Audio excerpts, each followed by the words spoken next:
Morning, morning. Sorry, you know this gentleman, I guess? Yes. Yeah, Mike Warner, most people know him. Cyrus, myself. What am I saying today? Today, of course, is all about shellfish and seafood. So it's mostly shellfish. There is a little bit of other fish in one of our preparations, but by and large, it's all shellfish.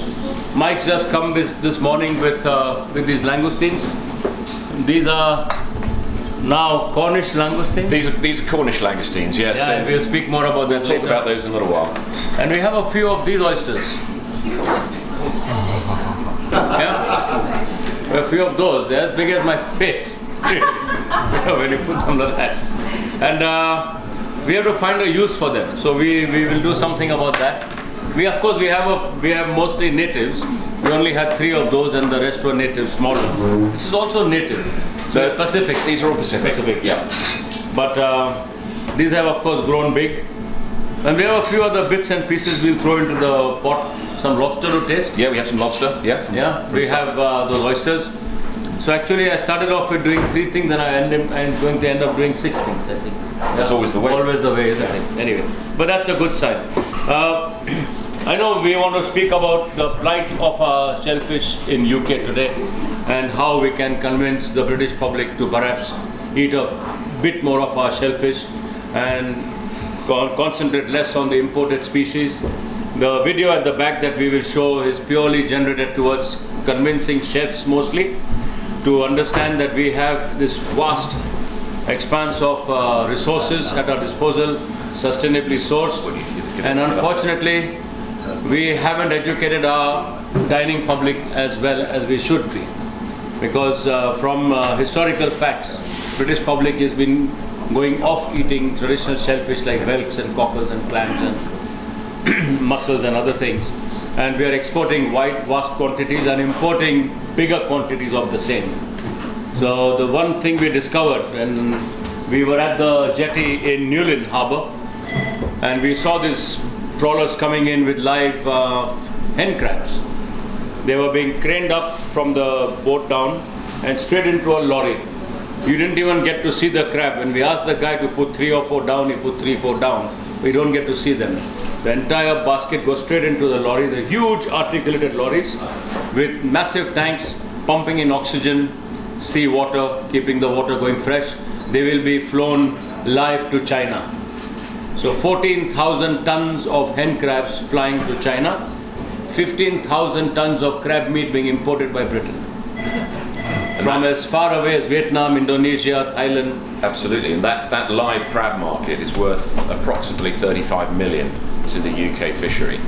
So because of that pressure on the domestic market this year, we've found it really hard to source crabs in this country, because the pressure from the Chinese exports is so great. It's driven the price up, and also coupled with that, the weather, the actual supply, the weather. But the weather played havoc last year, isn't it? It did. We had the beast from the east, which came in and dropped the water temperature in the North Sea. The crabs didn't start moving or going on the crawl, as we say, until about 6 weeks after they normally do.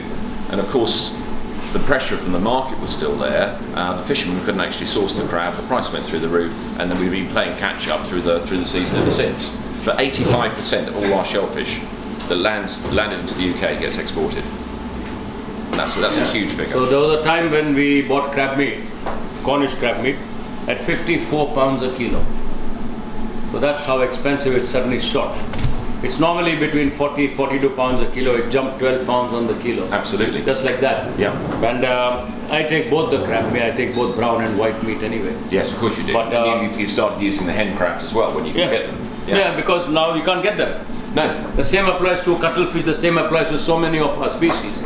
And we've been trying to figure out how we can make the best use of it. And this idea came up, so I wrote to Sylvia and Jonathan when I got an email, my newsletter. And I said, maybe we should do a class, and maybe we have more people here who can explain that to other people, and then the news can spread and we can have more shellfish being used. I'll give you an example. I mean, last week we did the fundraising dinner for the RAF 100 appeal.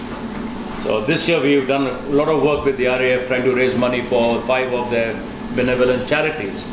And one of my aims was to sell as many books as I possibly could and then do 2 fundraising dinners. So The last dinner was on the 14th of November. We chose the date because it's our 23rd birthday, Café Spice. And we did an association with the Shellfish Association. And I had cockles and mussels in a vol au vent with clams. Yeah. And half the people were not keen on eating them. Till their neighbors on the restaurant told them, try, it's nice. And then we got a lot of consumption out of that, because otherwise they just refused to want to touch it. But a lot of people didn't know, did they? And they tried them and not knowing what was in them, and then thought they were marvellous. And then, well, it's cockles and clams and mussels. Yeah. So these kind of things we try and do. This year we've done lots of work with the Shellfish Association. We also launched a competition, many of you will not know, it's called Zest Quest Asia. And the whole idea was to encourage young British budding chefs from colleges to look at Asian cuisine as a first choice career as well. As just concentrating on two cuisines, rather than that, to widen their scope and make their futures better. And Zest Quest Asia this year and the next year will be working with Mike on trying to promote as much shellfish as we can on our menus. So that's where we are. I think the time to show the video, Mike. Yeah, I was just going to say. Then I need to carry on. You speak what you want to speak. I was just going to say a bit about the project. So I'm working with the Shellfish Association of Great Britain. We're running a 2-year project to increase the consumption of shellfish, home-produced shellfish in the UK. It's an EU-funded project through the EMFF, the European Maritime and Fisheries Fund. And the object over the 2 years is to engage people throughout the supply chain. So from the producer, whether that's wild capture, fishermen, or aquaculture, mussel farmers, oyster farmers, to engage those producers with the end user, but by using what I call the key influencers. So people like Cyrus, the Rick Stein Group, Mitch Tonks, Nathan Outlaw, all these guys have been so supportive and have come on to try and help raise the profile of shellfish in the UK. And what we did was identified 5 different species which are mostly exported to sort of use as talisman, if you like, for the industry and for the project. And one of those species was the Cornish spider crab, which almost exclusively gets exported to France and Spain. Very seasonal, very sustainable, very traceable as well. And we've got this little film here, which I think we'll show the whole thing in its entirety, Cyrus, shall we? Yeah. And then you'll do that. And what we're doing is producing these little videos. Let me wait till it stops talking.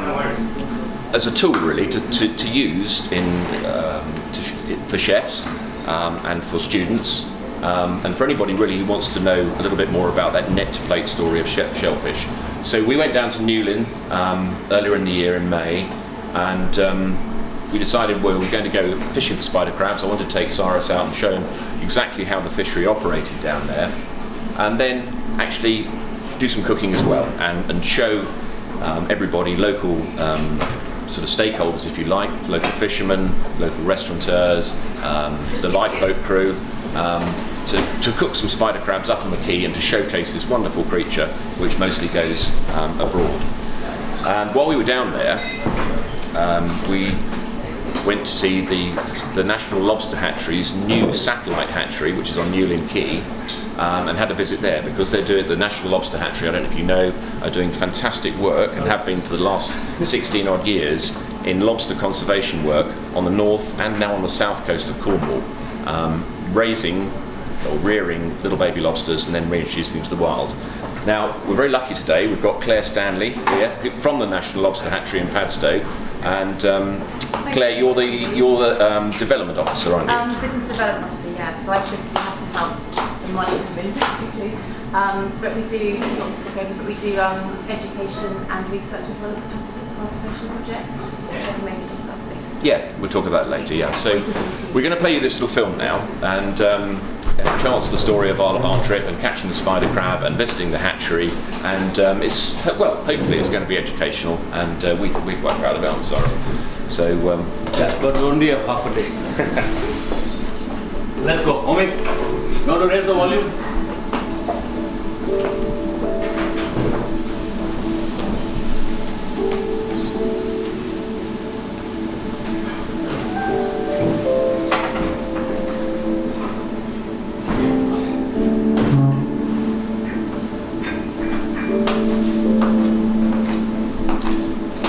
Hi, I'm Cyrus Todiwala. standing here today on Newlyn Harbour docks for the fishing boats go out, of course.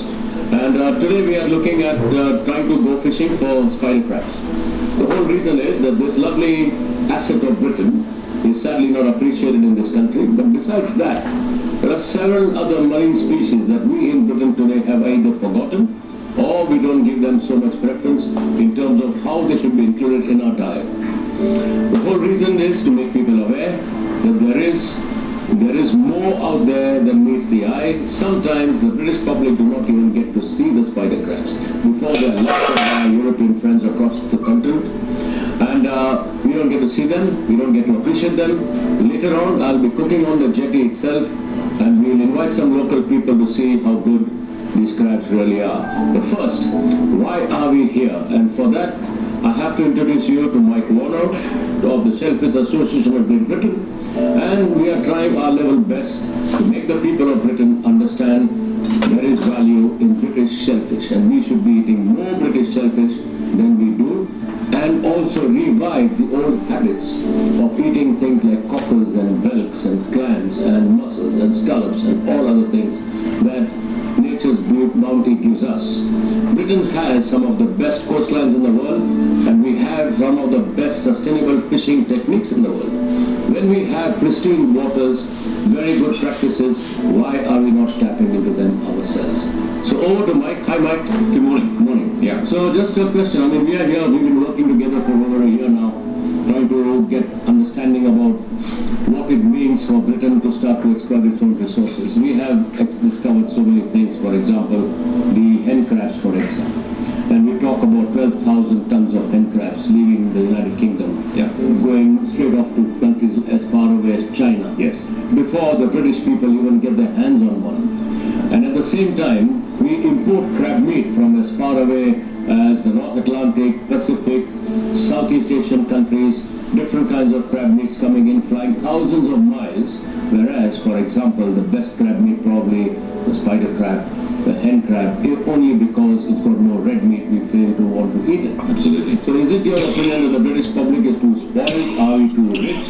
Have we been spoiled by wealth that we think that this is below our dignity to be eating shellfish that is not as great as the ones we import? I think it's a culture thing, it's a food culture issue. As an island nation, we've lost the art of eating seafood, and over the generations, the ability to prepare all the different varieties of fish and shellfish that we harvest around our waters has been lost. We like to eat it when we go abroad, but how many of us actually go abroad and realise that the shellfish and the fish that we're eating has often been exported from our country anyway? Yeah. Then when we return to our own kitchens and our own homes, of course that's forgotten, and then we don't like to eat the products that are mainly imported. Yeah, but that's true with things like cuttlefish and some octopus. Yeah. And when we go to Europe, we say, wow, the cuttlefish is amazing. Yeah. And it probably came from Hastings or some of the other ports. Or Plymouth or Newlyn even. Here we are in Newlyn, which is our most westerly fishing port in the British Isles. And here we land commercially well in excess of 50 different species of seafood, fish and shellfish. 80% of what actually throughout the country gets exported. So we need to embrace our own seafood. We have the richest fishing waters in the Northern Hemisphere, and well managed now as well. Yeah. Sustainable, traceable. We have all these different assets that we can tap into, and yet we don't. But our continental neighbours do. So that the French and the Italians and the Spanish, they have this wonderful seafood eating culture, which we need to embrace as an island ourselves and get back to the ways that we were. More like their little secret, isn't it? It is the little secret. Yeah, because I learned a few years ago when we were looking at Jersey oysters. Yes. The most amazing oysters you can actually buy, pristine, clean, clear waters. And across 15 miles away is Brittany. And a lot of the oysters get exported to Brittany. They're put in the beds on the sea. Yes. And within 10 days they become Brittany oysters. Brittany oysters, exactly, yeah. And they're exported to UK at double the price. And they come back to us, and they were our oysters in the first place. So, Yes. yeah, that's the ironic thing, isn't it, about British seafood. And of course, the other thing about shellfish and fish is that it's extremely nutritious, very, very healthy. You know, we should embrace that concept as well. That actually it is a superfood. It's wild. It's very, very low carbon footprint compared to some of the agriculturally produced protein, and that's something that I think that the British consumer needs to become much more aware of the health benefits, the omega-3 involved, the vitamins and minerals, and protein as a wild protein source. It's renewable. You know, you're not feeding these fish; they're being fed naturally in the wild. So that's another thing that that we ought to really try and start to understand. Thanks very much, Mike. Okay, fantastic. And we are heading on whose boat are we? We're going on Andrew Stevens' boat, and Andrew's going to take us out to try and hopefully catch some spider crabs. Excellent. And yeah, good fishing. And Andrew is the pioneer of how do you call it? Social media business. He's a social media fisherman. Yeah, he tweets his catch. So once he's out there and he's caught some fish or shellfish, he will actually photograph it, and put it on Twitter, and then sometimes, hopefully, before the time he's actually got back to the harbour, he will have sold it. So that's fantastic. Looking for, let's go. As we make our way to sea, the excitement of the wild harvest is beginning to grow. We're here to catch the famous Cornish spider crab, a species that, although hardly used in the UK, is a prime example of nutritious and healthy seafood caught right under our noses. So, why the lack of knowledge? The fishermen here obviously know, and for them it's a regular and historic catch opportunity, but almost exclusively exported. Andrew catches the spider crab seasonally from April to June, when they congregate inshore in large numbers to breed. They are a highly mobile species and will travel great distances, accumulating in vast numbers in these local waters. As we pick up the first marker buoy, Andrew guides the ropes onto the automatic hauler, which takes the strain out of what used to be a back-breaking chore. The nets lie across the seabed in a sort of curtain, anchored at either end and with a big enough mesh, a size that allows only the larger spider crabs to become entangled as they stalk the seabed. The first crab comes aboard, and what a beauty. An incredible sight. A prehistoric looking creature, all legs and claws, and despite a fearsome appearance, far less aggressive than his brown cousins.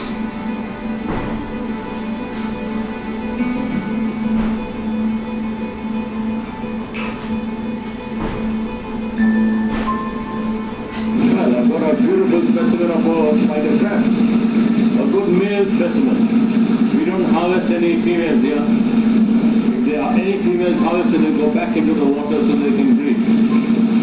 Okay, and just like the normal brown crab, the male has a thin strip at the back which shows that he is male and can't gather any eggs. The female would have a wider pouch. So no pouch here. The female would have a wide pouch that would allow it to hold its eggs underneath the pouch. Okay, so there's very good practice here. Only males, any female, go back. Any smaller male than that, go back. So that they can breed and they can come back bigger for the following year. So each crab weighs about 1 kilo or more, and only the male or cock crabs are retained. All females or hens and any small male crabs being selectively returned to the water in a concerted effort to provide for future generations. Occasionally, other seafood species will also end up in the tangled nest clutches, often a mudfish, or on this occasion a young spiny lobster or crawfish. I didn't know we got very good. Honestly, I didn't know. The sight of this is very pleasing, as it's a highly prized species that has suffered badly from overfishing. See the pouch, how large that is? She's still quite small actually, her claws are nothing. But that's a female. With numbers slowly increasing or starting to recover in these waters, we hope that conservation measures can keep breeding numbers wild. Why do we not embrace this incredibly flavorsome fish more eagerly, yielding the most sweet, succulent and delicious meat? It's easy to see why it's so sought after by our European cousins in France, Spain and Italy.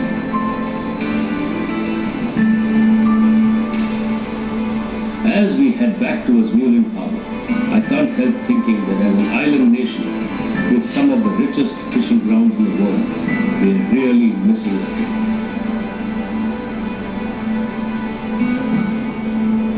Wild shellfish, sustainably, seasonably and responsibly caught, with the shortest of traceable food pathways and with virtually a zero carbon footprint.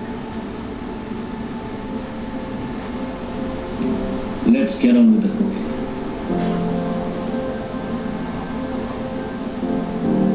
So, we are standing here at the Newlyn harbour. Behind me, of course, all the fishing boats and not to miss the RNLI lifeboat out there. But we went out this morning with Andrew in his boat and we got some beautiful dishes. One of them we are going to cook raw. One of them is already in that pot over there. Signature, boiled gently for a little while. We're going to take it off, then dress it, and I'm going to cook it in 4 different ways today. So that one's going to become a chili crab. So we're going to chili crab with chili, ginger, garlic, bit of soy, bit of tomato ketchup, if you don't mind. And we'll see how well it cooks fresh. The crab which has been boiled, of course, we're going to kill it down. We're going to cut it, take the meat off, and I'm going to run it through some rice. Actually, you can't eat those dead man's fingers. They're not poisonous. They're not poisonous. No, not at all. There's I believe that they're poisonous. common misconception is that Yes, they're poisonous. they're but poisonous. They don't taste great. Yeah, but you can dry them up and then you crisp fry them. Ah, see, that's another trick we're missing. Yeah. And I'm also going to run it through some garlic, chili, butter. Garlic, chili and fresh coriander butter. That's about it. It should be absolutely delicious. We also got some clean crab meat, which Andrew has taken the trouble of cleaning earlier for us. And what we're going to do with the clean crab meat is I'm going to cook it with fresh coconut. So that's fresh grated coconut. That's going to be flavored with curry leaves, white lentils, mustard seeds, and of course finishing off with a bit of chili on the palate. So we have 4 styles of crab being cooked today. Hopefully we shall all enjoy, have a nice lunch.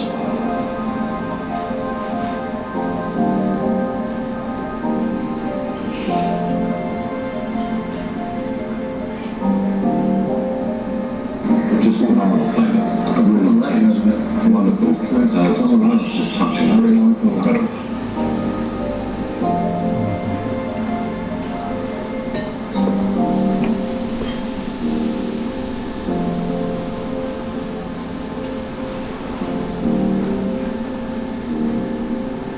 Whilst we were in Newlyn, Mike thought it may be a good idea for us to learn more about the amazing conservation work being carried out at the National Lobster Hatchery. Hi everyone again.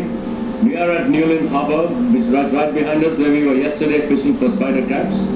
At the moment, on this glorious sunny day, we are at the Newlyn Lobster Hatchery and with me is the founder, Steve. Eddie and Chris, is it? No, I got one name right. Right. The whole idea is that this is an amazing project. What it's doing is to replenish our lobster stocks, and the idea is that it can be rolled out across the UK eventually, and we should never have to look back on lobsters becoming an endangered species ever. That's the whole idea.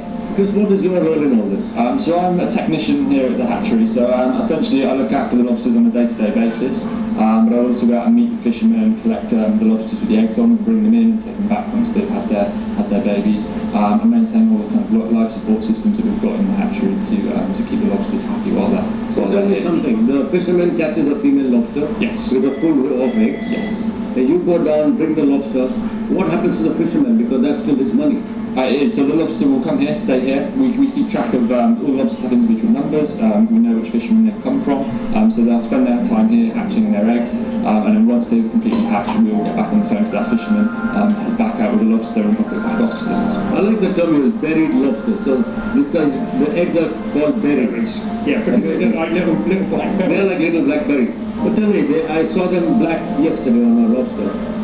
Was the black time of ripeness, or was the black the time of being still immature? Yes, so they'll be black initially when the eggs are produced, Okay. and then they'll turn to a red colour before they hatch. So generally black is an earlier stage of development, and they get redder as they're ready to hatch. And what is the gestation period? It can be anything up to 9 months, but it will vary a little bit depending on the water conditions, the temperature, etc. So in here we've got space for up to around about 40, because we've got individual compartments departments here. Yeah, so when they're first released out of the eggs, they're released into the water column, and they are planktonic for those first 3 kind of stages of life. So they'll float around in the water column, and that's when they're really vulnerable to predators, to fish mostly. And then after four molts, they will become essentially miniature adults. They will go down, and they will go down and settle on the bottom and find within the correct substrate. They'll hide underneath rocks where they're obviously a lot less likely to be eaten. So the survival percentage massively increases once they just get that little bit bigger. Amazing, isn't it? So just go your man helping nature. We've taken everything from nature for a long time. The fishermen always back to us. Most fishermen back us up, absolutely. Yeah. But even there, I had 1 or 2 critics that said, oh, it'll never work.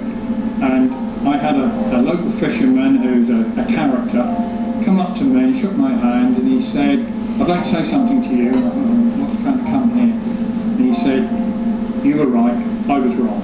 Now, it takes a big man to turn around to another man and say that. Because for years he kept saying, it'll never work, it'll never work. But he now accepts it works, and he's very much a supporter. So what's the proof of the pudding? The proof of the pudding is the numbers of animals that we get out to sea. So locally, the fishermen are saying they're seeing far more animals on the ground where we've seeded the ground than they did do previously.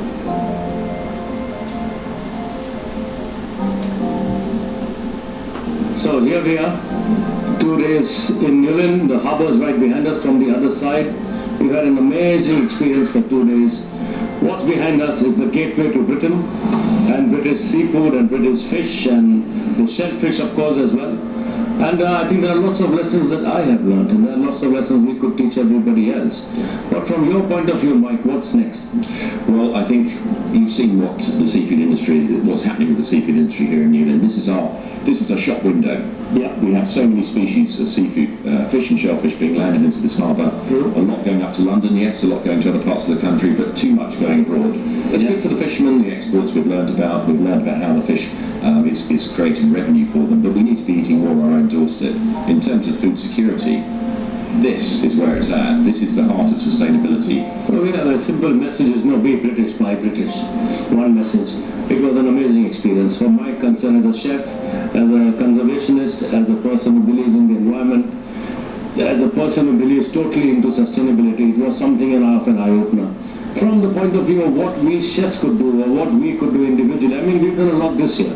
Then we'll continue that into the next year as much as possible to highlight the benefits of eating our own shellfish more and more and more, and to tell people that it still tastes good, and because we put it on a plate, people are obliged to perhaps eat it, and then they say, wow, I didn't realize it tastes so good. Exactly. And that's exactly what some of the messages have to be.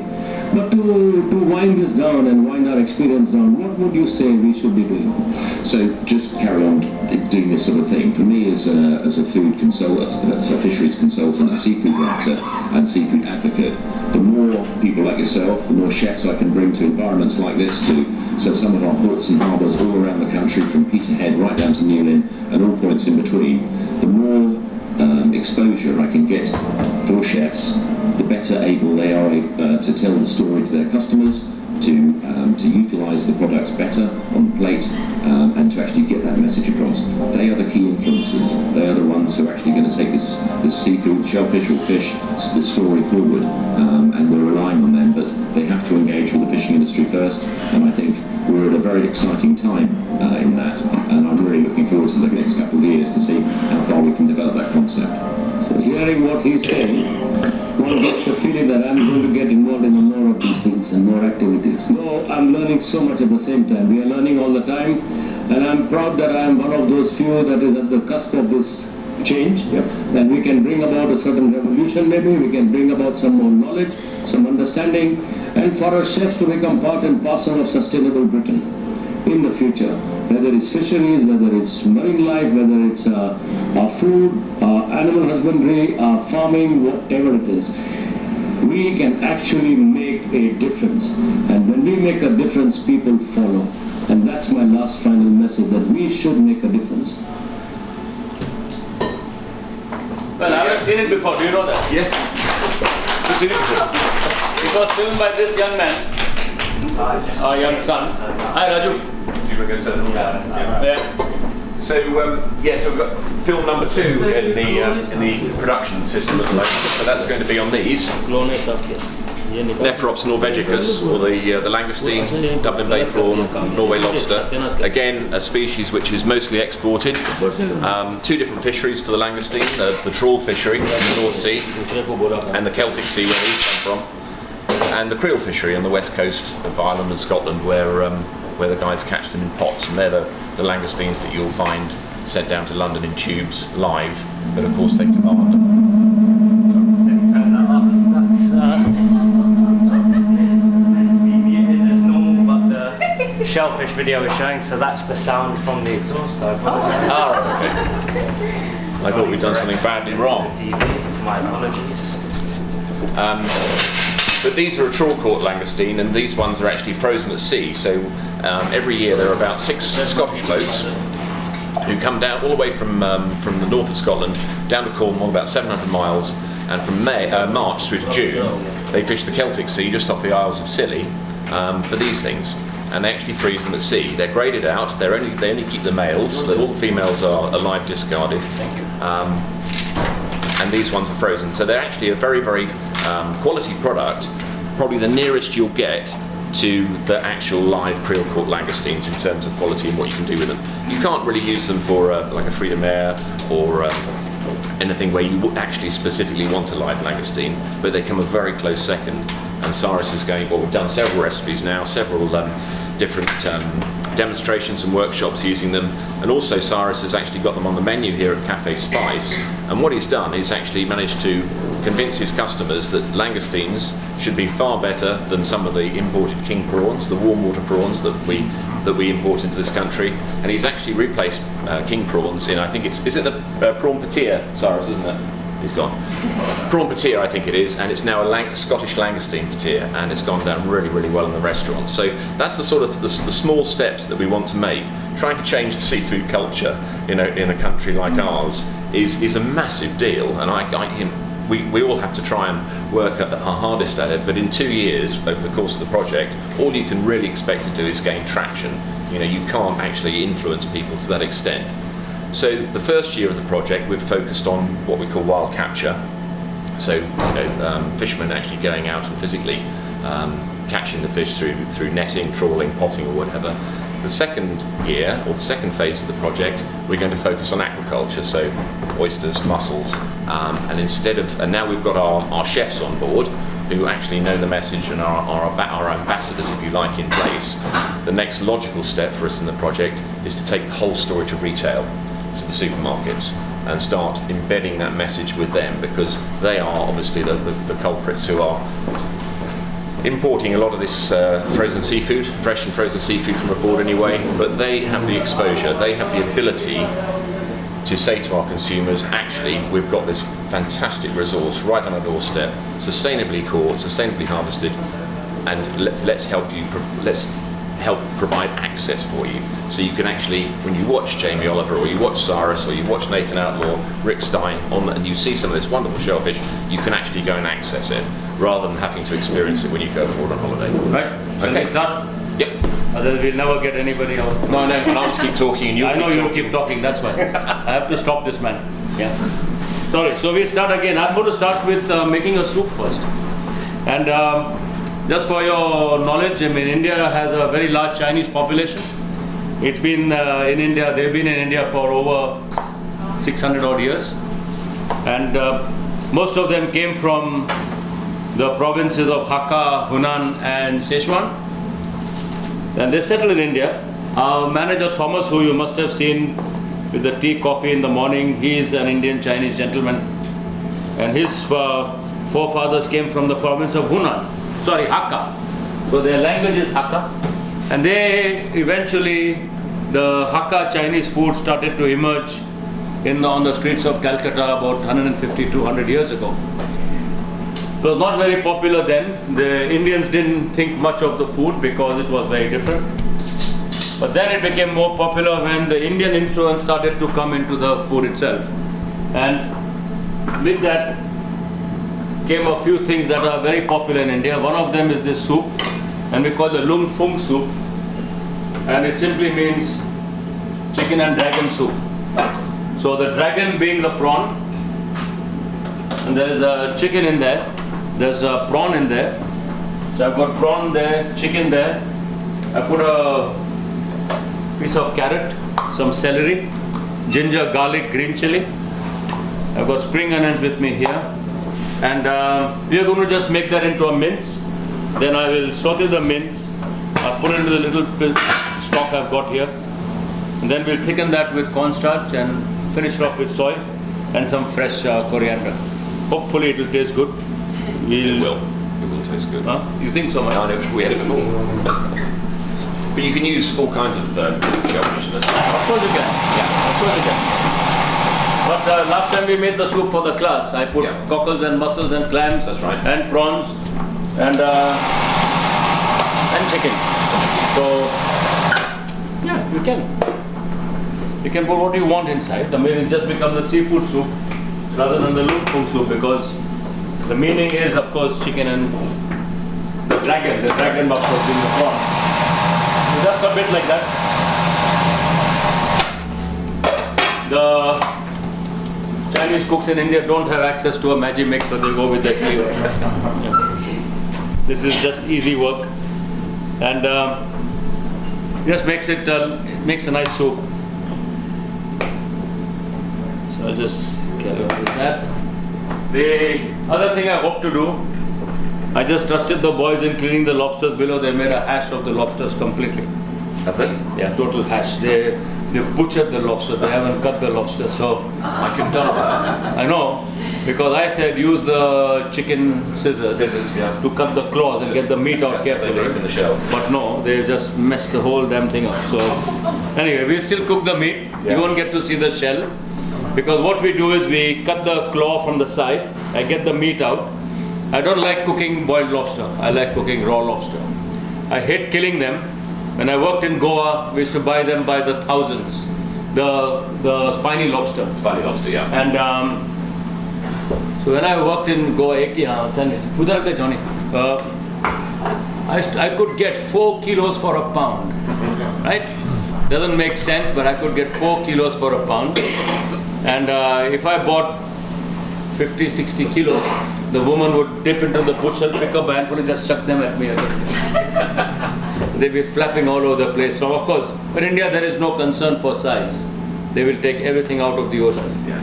And so we used to, do quite a lot of the lobsters there. We just start on that. It's interesting that the spiny lobsters that you saw in the film there, what we call the crawfish down in Deepwater. Crawfish. They're now coming back again. They were seriously overfished for many, many years, and mainly by divers. The interesting thing about the crawfish is that they're actually very inquisitive animals, and the divers would go down, and the crawfish would come along and literally sort of have a look and see what they're doing, and they'd climb on people. And of course, they were easy pickings. So, but now the lobster fishermen tell me down there that even inshore, a lot more crawfish are starting to appear on the grounds, which is fantastic. So I was talking to Steve, the crab fisherman. It was Steve, isn't it? The guy who took us out in his boat. Andrew. Was it Andrew? Yeah, I'm bad at names, you'll know that very soon anyway. Sorry. I asked him 3 times what your name was, so Yeah. I got Charlotte, I got something else, yeah, so it's fine. I'm alright, I'm bad. But he told me that the first sign of clean water is the crawfish coming back. Absolutely, yeah. See, that means the water is clean again. When the waters were really bad, these were not doing very well. It's a good indicator. It's a good indicator, that's what he said. Yeah.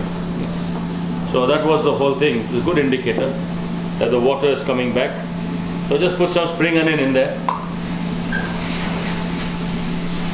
Just waiting for it to saute a bit. It's very simple to make at home. Buy whatever you want. Actually, it's a nice way to hide the shellfish as well. So people don't know what's inside if they're feeling queasy. And don't tell them unless they have allergy, of course. If they don't have an allergy, don't worry about it. That's quite an interesting point about allergies, isn't it? Some people do genuinely have an allergy to shellfish, but I think it's sometimes used as a little bit of a get out. It is in restaurants, definitely. Yeah. But just today I've circulated a thing on British allergies to all the 3 restaurants and the chefs and the managers. And there's a 20% growth in allergies in Britain. It's the highest growth in Europe. Really? Highest growth in Europe. And childhood allergies from eczema, so starts with eczema and asthma, is at 60% growth. So we have, I don't know, Holmes found the research. I asked him to find out about tree nuts and peanuts, because one of our products has nuts. So he said it will fail. I said, find out how many people are allergic to it. And the growth is unbelievable. It's unbelievable. And dairy is a massive increase. So what do you think the reason is? Well, we have a friend in Cambridge who teaches there. He's a professor, Larry Churchman his name is. And Larry has got like 1 million allergies. Okay, so if Larry ever came home, he's a nightmare to cook for. And so Larry done a book recently, and it's titled Mother's Milk. And he says, I was one of the first young people when I was born that the women were encouraged to go back to work, and I didn't get my mother's milk. So I got all sorts of powdered milk and supplements, whatever they were in those days. And I think that being deprived of mother's milk has destroyed my body.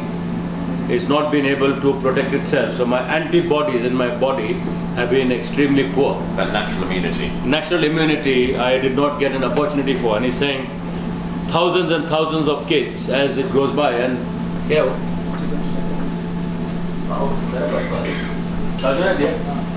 Thank you.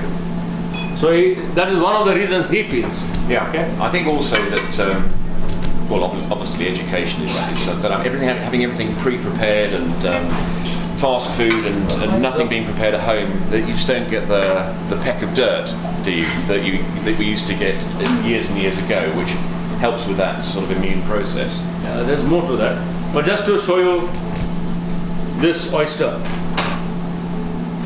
So that came out of this. Yeah. So Mike will speak more about it. And that was where it was. I'm just, because I'm using the board for something else, I'm just taking it off. You can't actually swallow that because it's massive. But it's a resource that is not being utilized.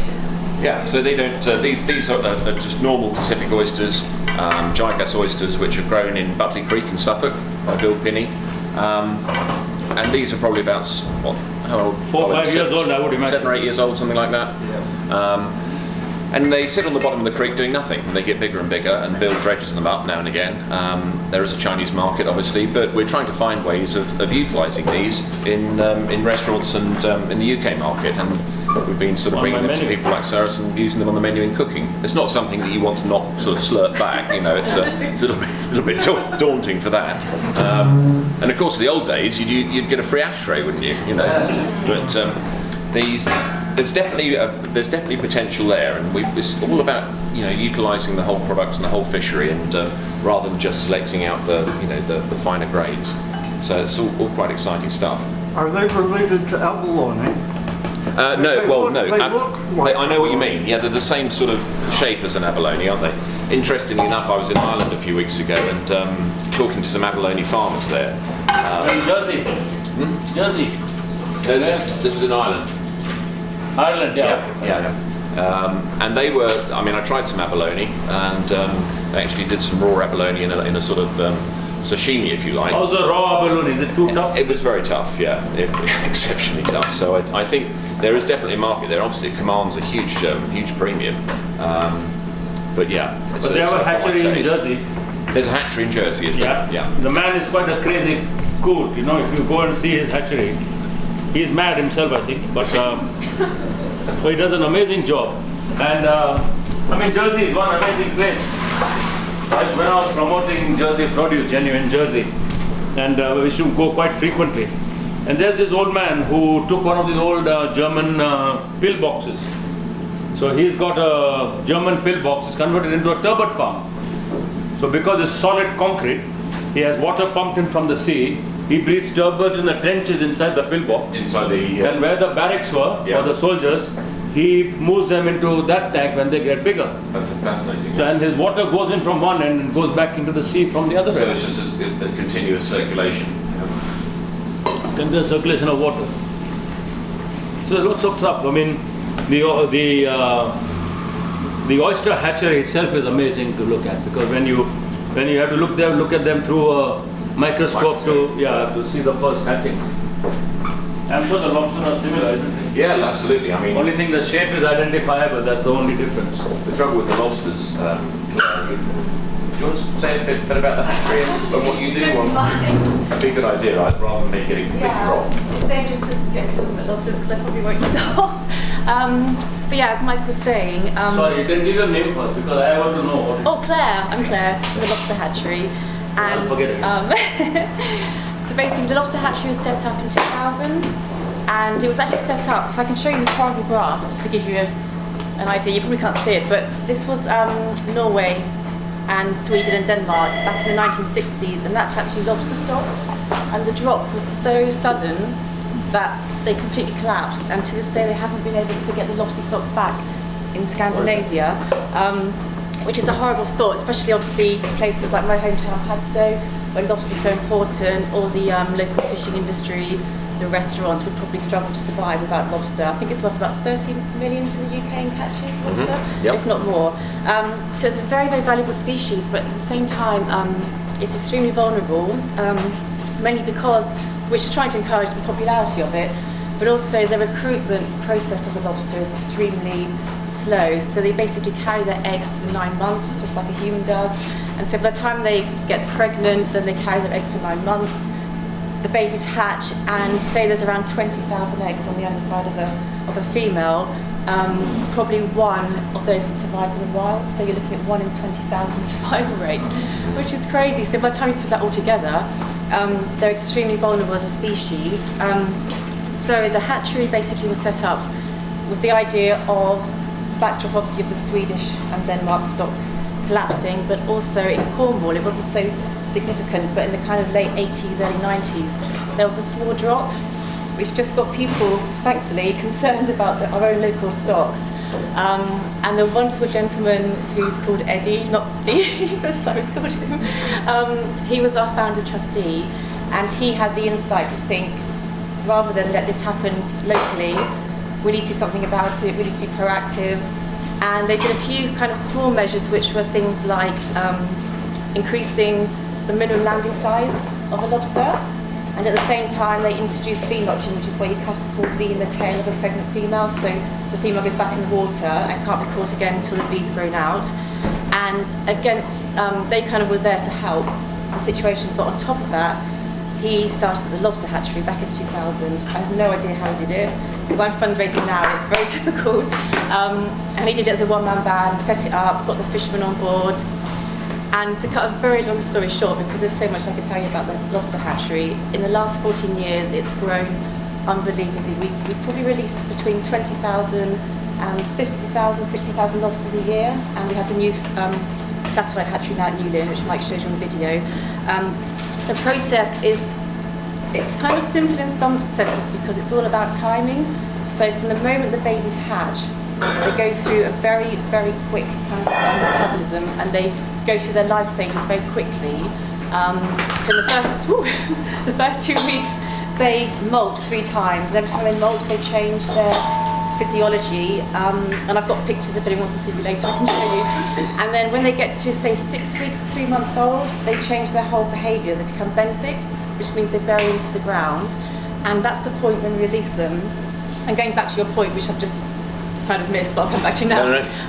The reason they're so hard to kind of cultivate is because from the minute they're born, they are highly cannibalistic. So they literally pop out of the sort of the mother kind of the eggs hatch. They all float into the sea. Obviously in the wild they'd be caught by all the wild fish, but even in the hatchery they'll eat each other. So from the minute they're born, we have to do all these processes to make sure that they are drawn. For example, we have a light in the corner, so the lobster attracts to the light. Then they go into a cone where the water's kept moving, so they kind of can't quite catch on to each other. And all these tiny steps obviously increase their survival rate, to the point that, say, 1 in 20,000 probably survive through the hatchery, so that's 1,000 times different. between the wild and the hatchery. Trying to talk too much, sorry, Mike. No, it's fine. I mean, it's quite incredible, that statistic about 1 in 20,000.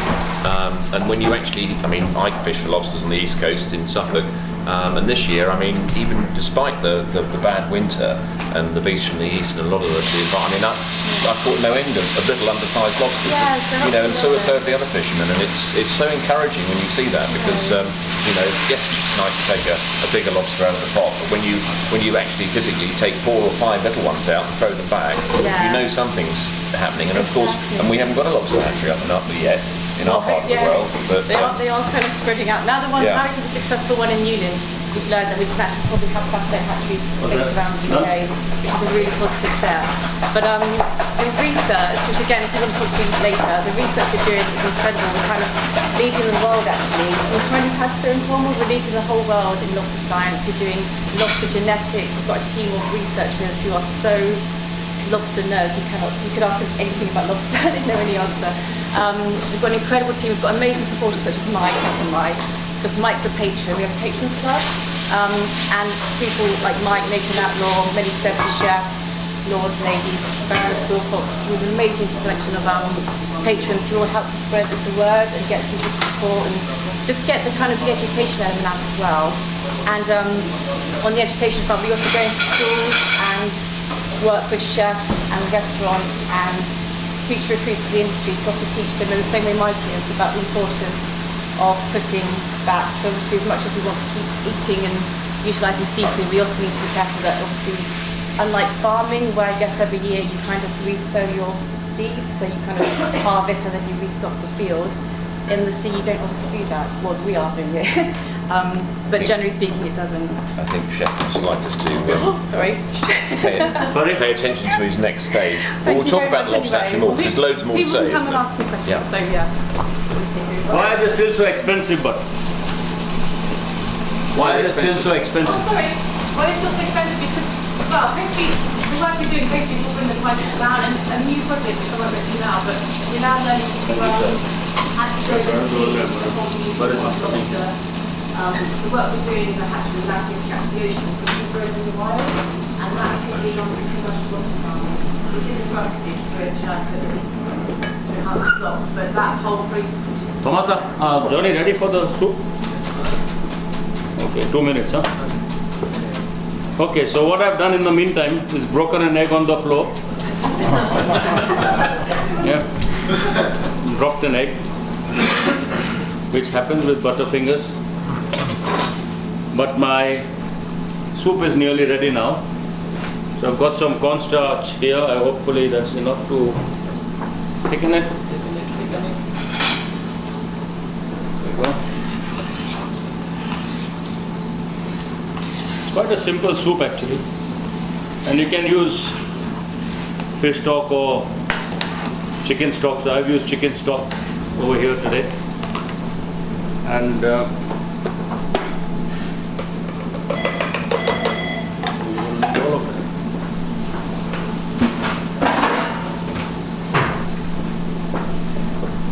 to the boil. What I've got going on here is some small prawns, which I've just simply put into a tomato-based sauce flavored with carom seeds. Okay. And if I get a chance, I'm going to make you some dosas and put some on top, and you can taste them. Go. Take it easy. So you're using chicken stock today, then, Cyrus? Yeah, normally we would, because see, the Chinese will cut their own chickens and make chicken stock. Yeah. Every vegetarian in India thinks he gets vegetarian food when he goes to a Chinese restaurant. So they go to a Chinese restaurant and say, wow, the food is so good. And it's the lovely chicken stock. yeah, of course, it's lovely chicken stock, because the Chinese will say, but I put vegetables inside. Right, so when he's cutting his celery or he's cutting his carrots or onion trimmings or whatever, everything keeps getting chucked into that that stock. So to him, it is still vegetarian. Yes, it was. I mean, years ago, even nobody understood vegetarian food as much as we do today.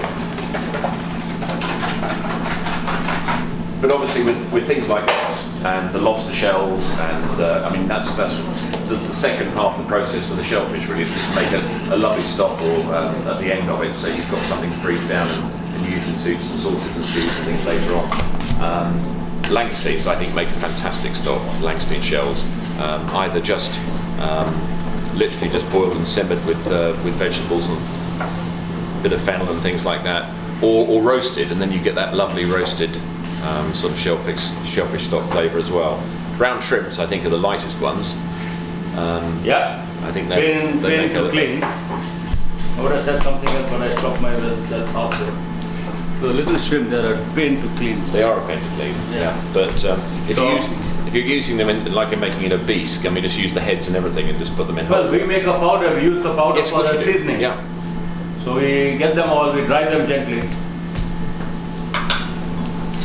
We powder them and we use them for the seasoning. Yeah. So they are getting used by us. Oh, sorry. Last year I bought Cyrus a 15 kilo sack of brown shrimps. And I wasn't very popular. You are not popular with my staff, I can tell you. No. It took me a long while before they'd actually talk to me. Not realizing what we are going into actually. But they're so good. I mean, brown shrimps, that's another product that all goes to Holland. We don't have any brown shrimp processing facilities in the UK. I mean, people peel them by hand. I mean, you get to Morecambe Bay, Southport, and they will have an army of pickers who will actually peel the brown shrimps, but we can't recover the meat mechanically like they do in Holland. But of course, once we land the brown shrimps in places like King's Lynn, Lowestoft, and they go to Holland, and I can buy them off the boat for about £7 or £8 a kilo, cooked in the shell. By the time they've been processed and they come back, they're about £60 a kilo, and then chefs wonder why we don't use them, you know.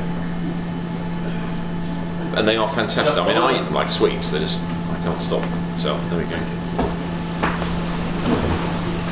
Talking about prices, what is the price of spider crab? How does it compare to lobster? Well, this year, I mean, traditionally the spider crab has been a little bit less in price because of the yield from a spider crab is much less than the brown crab. There's a lot more work to getting the meat out of a spider crab. But this year, because of the late season for the brown crab and because of the export market, a lot of the processors down in Newlyn suddenly found themselves having to use spider crab just to get crab into their local customers, into their local pubs and restaurants. I still couldn't get any though. They couldn't. Yeah, you couldn't get any. Down in Cornwall they could because they were looking after their. I put it on the menu and I still couldn't get it. And you still couldn't get it. Well, that was just because there was a dearth of it, wasn't there? There was just not enough to go round because, of course, there was the export market as well. But to answer your question, this year there was parity really between the brown crab and the spider crab. I mean, compared to lobster, I mean, is spider crab seen as a much inferior creature to lobster?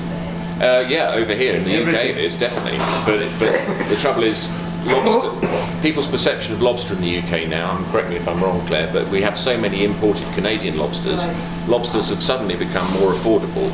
But of course, it's a different beast. It's a different species. It's Homarus americanus as opposed to Homarus gammarus. And of course, the lobster fishery in the UK is very seasonal. So we'll start catching lobsters in the spring. Certainly on the east coast, and the same in Cornwall. On down south, start catching them about March, April, May time, and that lobster fishery will then run through to the autumn. Whereas the Canadian ones, which are very sustainable, you get them all year round, and of course chefs love them because they're all sized. The supply is consistent, and of course the price is consistent. Whereas our native lobsters, the price will go up and down depending on the availability. But yeah, spider crabs. Who knows what a spider crab is in the UK? You know. At the time we were in Newlyn, the Sunday Times had on the magazine cover a picture of a lobster, and they were talking about the British lobster industry, and on the cover was a Canadian lobster, and they didn't know the difference between the two. And that was a really good point actually, and that's all about education. That somebody had written that article, and it's actually somebody I can't remember the name, but wrote an article talking about Nathan Outlaw and a couple of his recipes using Port Isaac lobster, and then to advertise it on the cover of the Sunday Times was a Canadian lobster, and that's just one step forward, 5 back. So it's very frustrating when that happens, but then it's down to us to get the message out, and that accuracy of message to the consumer. And the only way I can do that, or do it successfully, is to actually go to fishermen, go to sea with them, see what they do, learn their stories, and then you get that sort of coalface experience, if you like, which makes writing so much easier. So, how are we doing? Sorry, I stopped there. You want natural pause. Yeah. Have you got any questions while we're just having it? You haven't given them a chance to have I know, no, I haven't given them a chance to think. I'll shut up a bit. Sorry? Preferred way to cook spider crab. Preferred way? Well, Cyrus likes to cook them raw. So we kill them first and then cook them raw, like in the chili crab that you saw on the video there. How do you kill them? There's two ways. His way, I can't do that. He pushed a knife through the back, But yeah, so saying it will die in 10 seconds. It did not. well, it did, but the trouble is that they keep on going. You know, it's a sort of nervous reaction. Two ways of killing a spider crab, or any crab really. One is to lift the tail up and go through the central nervous system with a sharp knife or a skewer or something like that. Kills it instantly, but they do carry on. They do carry on moving. I have my own method. I put them in the freezer. He puts them in the freezer. I put them in the freezer. They die painlessly. That's the trouble is with crabs, and the lobsters are different.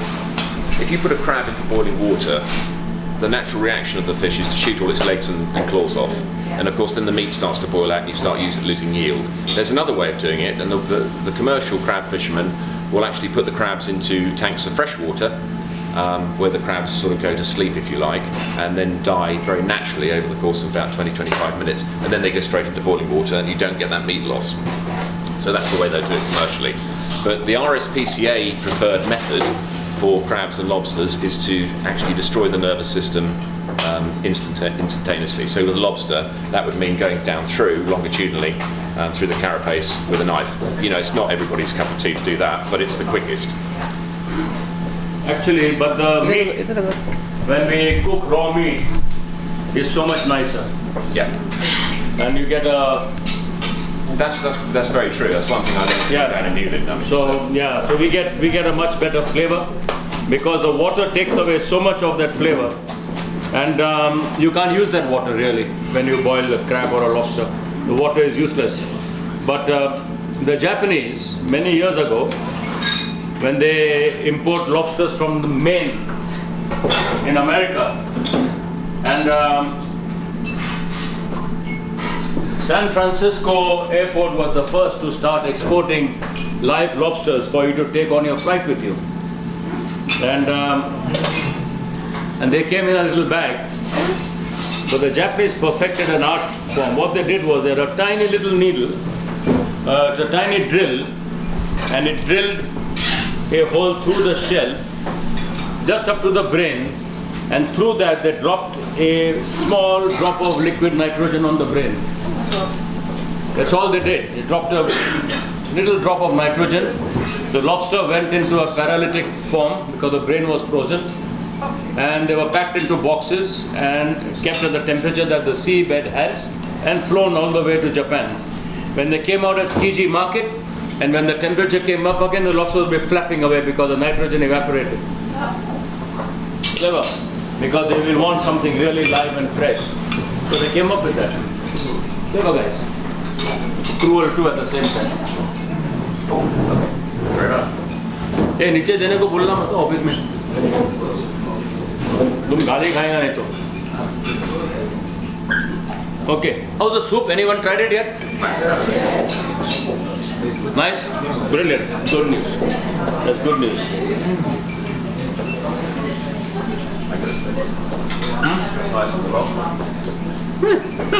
Different ingredients. Last one is more seafood pronounced. This one is less seafood pronounced, no? Nicer. Let's see what we can turn on here. So, what I'm doing is I'm making what is called uttappa, which is the South Indian pancake. And I'm going to put some little shrimps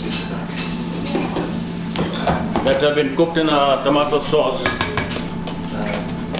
flavored with carom seeds. So the sauce has got nothing but chopped onion, chopped ginger, chopped garlic, chilies, carom seeds, bit of turmeric and chili powder. And that is then finished off with turmeric.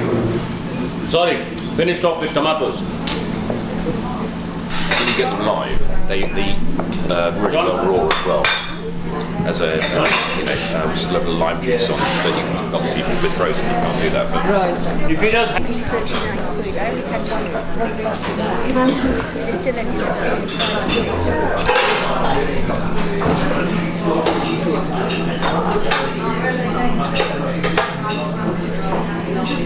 conversations going on here. I think it's the worst class I've had in a long time.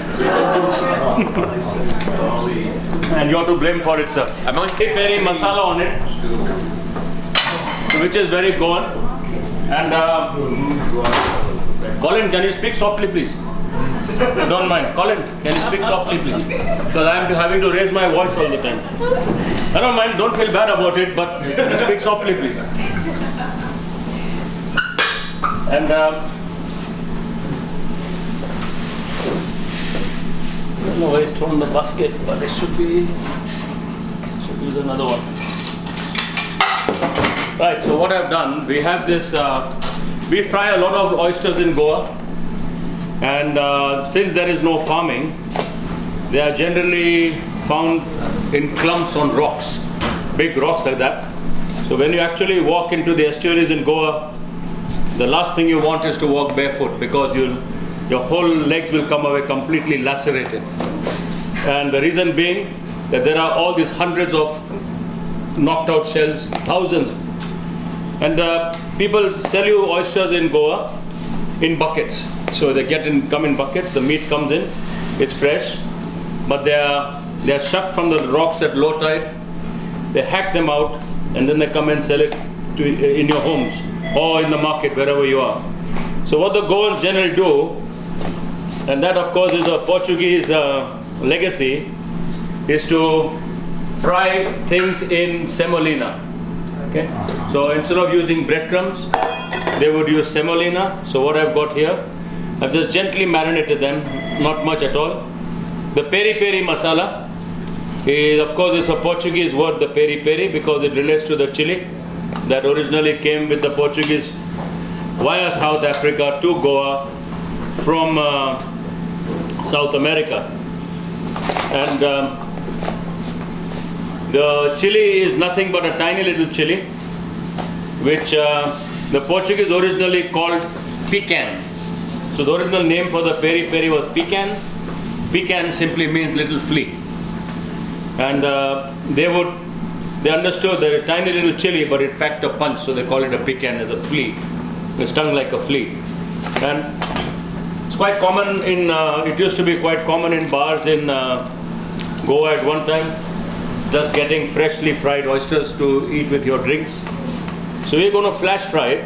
Hopefully I'll get the temperature high enough just to dip it and dip it out. And obviously, Cyrus, this oyster is very popular in Goa. Do they have enough oysters, or millions? They've got the populations are good, are they? No, but the problem is the waters today are not as good as the waters before. Okay, so right? So Goa, of course, as you know, most of India is highly corrupt, and Goa has today become no exception, unfortunately. And they have got these casinos, floating casinos on all the rivers, and they put all their muck out into the river. So they just pump straight into the... They just pump straight into the water. So it's water quality that's the problem. So the water quality is the problem. Yeah. And but again, we used to buy them for 5 rupees 100. Yeah, big oyster meat, nice fleshy chunky oyster meat. And the bigger ones were like 5-10 rupees 100, like the mussel meat. Yes. And we got mussels as big as that. So the meat. Those mussels that you have there are the green lip mussels. They are green lip mussels. Yeah. They are green lip mussels. They are fabulous. They are actually really, really beautiful, good. Yeah. Very tasty.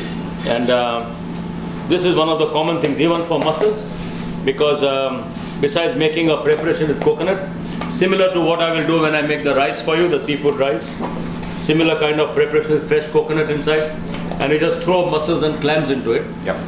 And again, clams are half cleaned and then put in the rice. They don't They will wash them, clean them, soak them in water so the sand comes out. Get the grit out, yeah. But at low tide, I used to send my staff out just down the beach, and they used to come back with thousands of mussels at low So tide. this is your restaurant in Goa, yeah? Not my restaurant, but when I was working at the hotel. Okay. Now I wouldn't take them out of that sea. And that's Seen what happens over there. I mean, when we lived in Goa, Goa was absolute paradise. So it's not that way anymore. So very rapid frying. You can fry anything in semolina. You can do fried fish in semolina. The advantage is that the semolina does not absorb oil like breadcrumbs do. It doesn't absorb oil, but you cannot over fry in semolina. So when you fry in semolina, it's got to be rapid. It cannot be over fried. what happens when over fried? It cracks up. Oh, right, okay. Because what I want is the juice of the oyster inside. I don't want the juice to drain out. So just like that. You can try one, Mike, see if it's good enough. That's the job. Well, they're really crispy as well, aren't they? So all I've done is I marinated them. What's that? A big smile. Oyster smile. And put egg into the oysters. Put the masala after the egg. Johnny? Sorry. It was a great meat. The second claw was a little bit more, second lobster, a little bit more famished, I think. How did you kill it, Cyrus? Minus 21 degrees, sir. Oh, right, just in the freezer. Right. Yes, so that's why I love using fresh meat. And I get more out of it. So let's see how it tastes when we finish with it. And the other thing is when you actually freeze them and then you kill them, they haven't gone into this spasm. So the meat is more delicate and tender. It rarely is ever tough. They don't get the stress on them. They don't get the stress. So that's another big advantage that we get when you cook with raw meat. And you can keep it marinated. I was just thinking, actually, you know the Japanese ikijimi method of killing fish. I was wondering if we could do the same with lobsters, just by putting a thin wire down into their brain or their central nervous system in the same way as you would with a mackerel or a. But they did that, no, for putting nitrogen into it. The nitrogen, yeah. Yeah, so they did that. But that's to keep it in a sort of suspended state, isn't it? Yeah. I'm just thinking whether, rather than just plunge a knife in, which again, when you're cooking it, if you want to boil the lobster, you've created a hole there for the meat to. But again, when even if you plunge a knife and then boil it, what you're getting is that the meat is instantly contracting like that. Absolutely, yeah. Yeah, so it's going into spasm, as you say. But I mean, I cook a heck of a lot of lobsters, and I'm just thinking, what I normally do if I'm going to recook the lobster meat is just poach it lightly, literally just blanch it in seawater or salted water, and then so it's not completely cooked. But some people have all the luck; they don't have to pay for their lobster meat. Well, I have to catch it. I don't think there's very much to go around, but we'll see what we can do. You'll have to be a. To go into its brain. Pardon? How do you go into its brain? Do you go up its head? No, down through it. Through its eyes? So no, and on the top of the carapace, just behind the eyes, there's a little cross, well, literally like a target, little crosshairs. You go down right on that cross, plunge down, and then you'll kill it straight away. Yeah, and you can do it if you're going to split the lobster. That's fine to use a knife, but I was thinking if you're going to boil it, best just to go through something very, very narrow or small, so you can get into like a skewer or a wire or something like that. They do still thrush around for ages. Well, they'll flap about a bit, but which is, I don't know. There's an electro-stunning method as well, which some of the NGOs and the are quite keen on. But actually, how far do you take that concept? So I just need to chop some onions for the rice. So what we're going to do is we're going to put in the rice prawns. We're going to put some squid. We're going to put some mussels. And we're going to put some prawn, squid, mussels, yes, and some fish. We didn't have any extra langoustine to put in today. No. Okay. What is the fish? That is sea bass. It's bass. That's bass. Sorry, it's bass, not sea bass. All bass is from the sea, right? Yes, it is. So we don't say sea No bass. such thing as sea bass. There's no such thing as sea bass, it's only bass. And that is stone bass. That is stone bass. There is stone bass, yeah. So, yes, we all make a mistake of saying sea bass. Yeah, it's like saying field beef, isn't it? Well, it's like saying naan bread. Yeah. Every Brit says naan bread. But naan means bread. Yeah, exactly. Same thing. Same thing. Pardon? I thought Johnny said something. Everyone says naan bread, so it's become naan bread.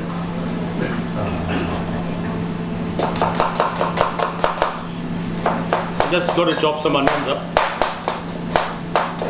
Was the langoustine tasty? Unbelievable. Anybody managed to chew the claws? Yep. Ah, good. Like that. Like that. Good in a natural environment, anyway. It's good. And of course, the langoustine you eat from inside the head as well. So you take the claw and you use that as a spoon to dig the meat out of the head. Never thought of that? There you go. Another course. But that way then you get everything out of the head. All the tasty bits. That is Jimmy Buchan's, Jimmy Buchan tells that to everybody, right? Yeah, that's right. Yeah, Jimmy tells them, langoustine come with their own fork and knife. Jimmy is a character. He's a great guy. Great guy. I've just sent him some photographs. So what of his langoustines? Yeah, he's not. Are those his langoustines as well though? They're not actually, but we're talking about him, so. Okay, so what I'm going to do now, so I've got my oil hot, I've got some onions going inside with some curry leaves.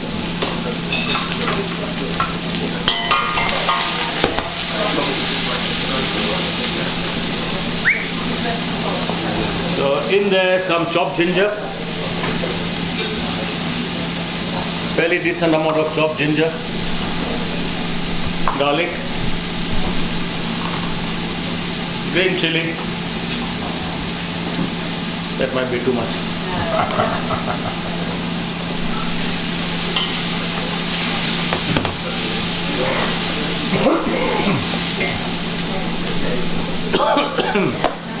I'm going to put in some soaked coconut. Okay, so this is not fresh coconut, but it's desiccated coconut which has been soaked in water to give it that nice white color and texture. So we soak the coconut, then we drain it, and then you leave it till it absorbs and completely takes in the water and almost becomes fresh. By adding the coconut first into the pan, we want a bit of a toasted aroma coming out of it. So let it saute a little bit.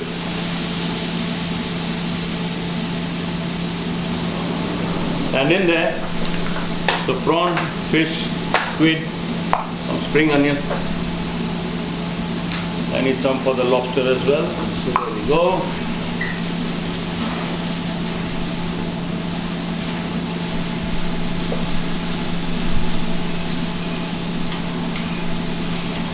Then a little bit of masala. So there are 4 powders that will go into it. Bit of chili,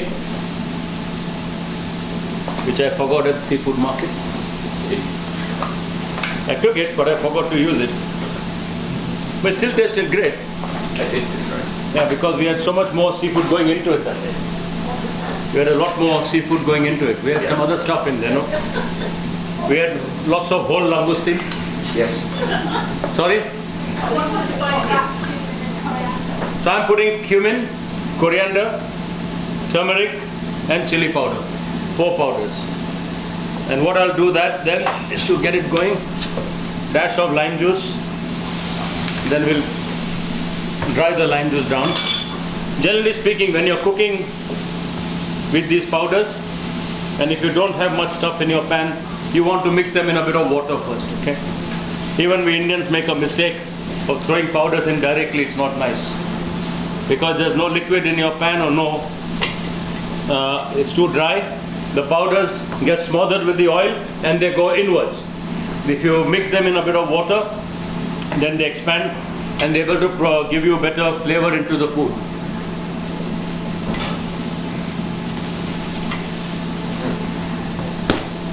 That's a very important thing, really.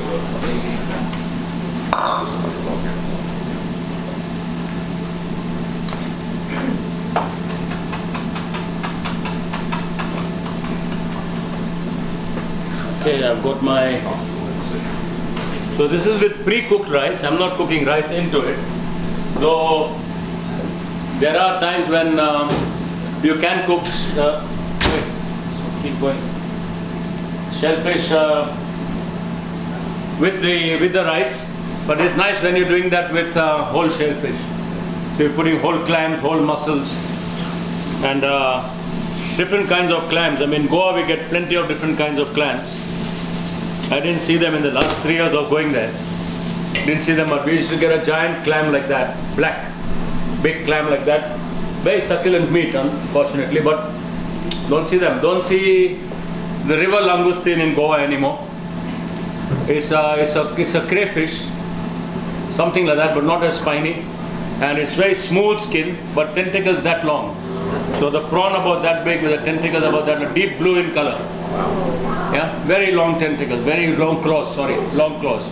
And you take one out of the water, it might weigh 300 grams, 200 grams, but the claws that long.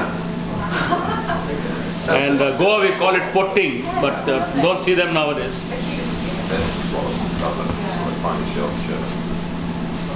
I'm just pulling my coconut to the side, and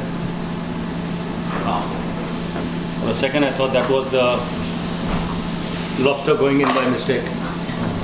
So we're just getting to the end of the lobster season now. So, Pardon? We're just getting to the end of the lobster season now. With the winter?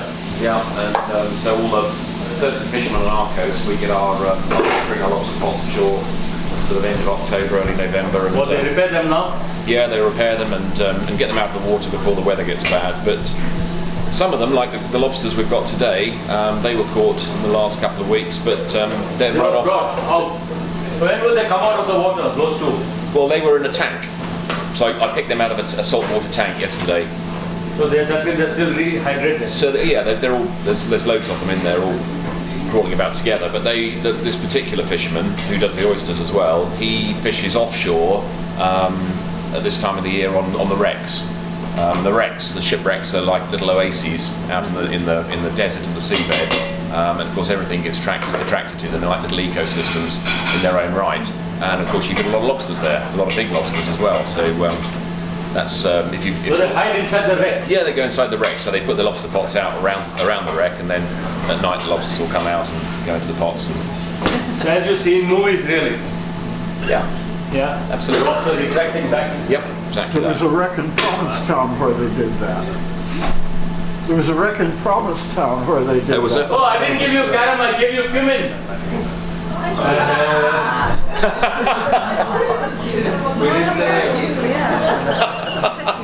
A lot of blank faces.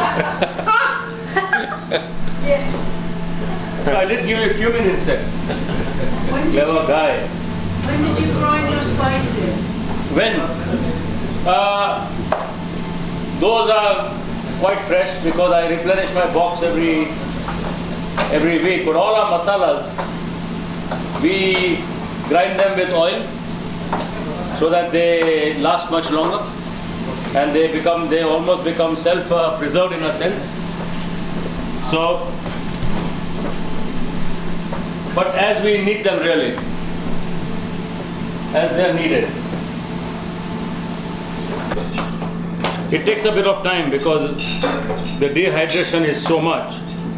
It takes a bit of time to slowly absorb the water. How long would you say? Well, mine was done last night, so I did it at 11 o'clock before I went home. Oh, right. So I didn't go home at 11 yesterday, but I did 11 o'clock. So overnight is fine. Pardon? Overnight, yeah, because I didn't have time this morning. But it's a good, 12 hours now, and it tastes as good as fresh. Saves the headache of cutting a coconut. The coconut in the rice and desiccated coconut with shellfish is a marriage made in heaven. Because we use a lot of fresh coconut with shellfish on the west coast of India.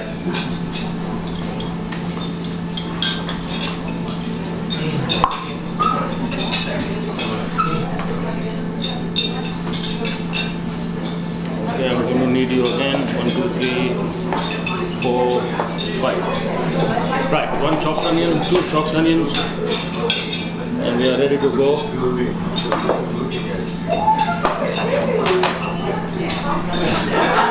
Hey Johnny, अपना ये लेके आना.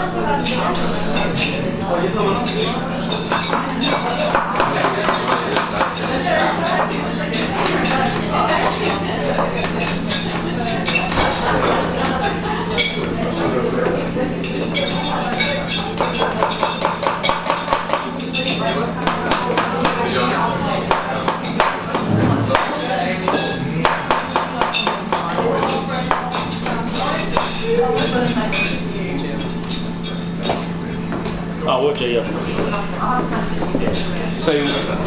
So everybody, I'm on to the lobster now. Sorry, Mike was asking a question. Mike, what was that? Yeah, I was just going to ask, do you have the same shellfish species on the east and the west coast of India, or does it vary between them? It varies a bit. No, it varies a bit because when you look at that from here to there is 9,000 kilometers. Yeah. I was just thinking about where you are down in So there are certain fish you get here. Yeah. Like the Bombay duck, we call it Bombay duck. You'll never get it here. Right, okay. Yeah. Only get it there. The prawns on this coast are better than the prawns on this coast. Right, that's interesting things like that I just wanted to know. So the real tiger shrimp, when I used to be working in Goa, you've seen the Madagascan prawns. When I used to buy them, we used to get 2 or 3 in a kilo. 2 or 3 in a kilo. And the prawn is fleshier than the lobster because you got the whole thing. Yeah. But you serve 1 prawn and you couldn't eat it. And they were the real tiger prawns. Now you don't see them, of course, because they've been overfished. But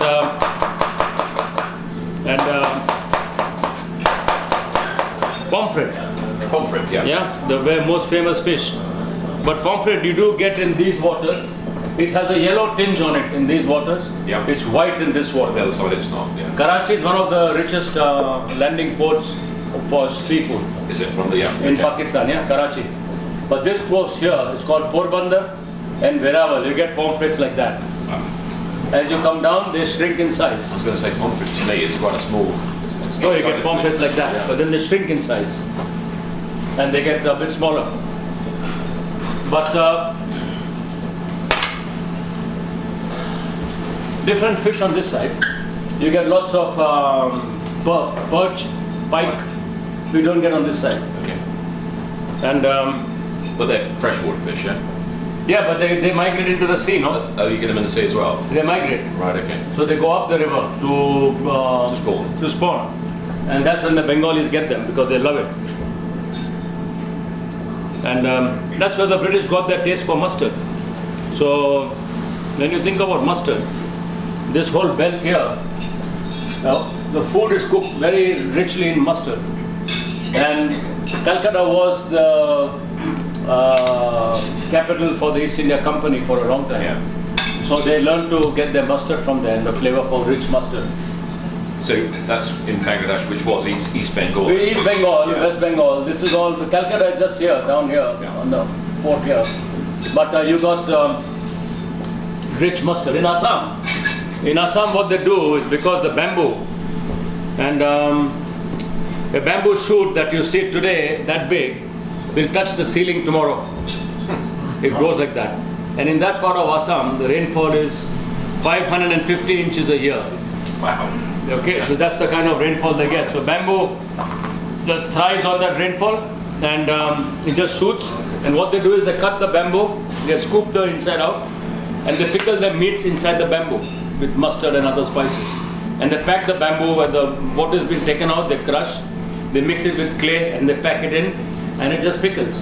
And then they cook wild boar in that. So they pack the whole bamboo with wild meat and spiced wild meat, and they chuck it on charcoal.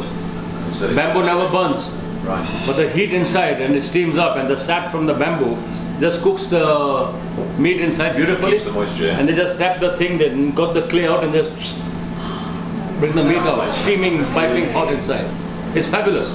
So much goes on all over. You can never master Indian food, that's for sure. Nobody can say I'm a master of Indian food. It's impossible. You got a country 25 times the size of UK, yeah, and you got about 30 different cuisines in there. How many?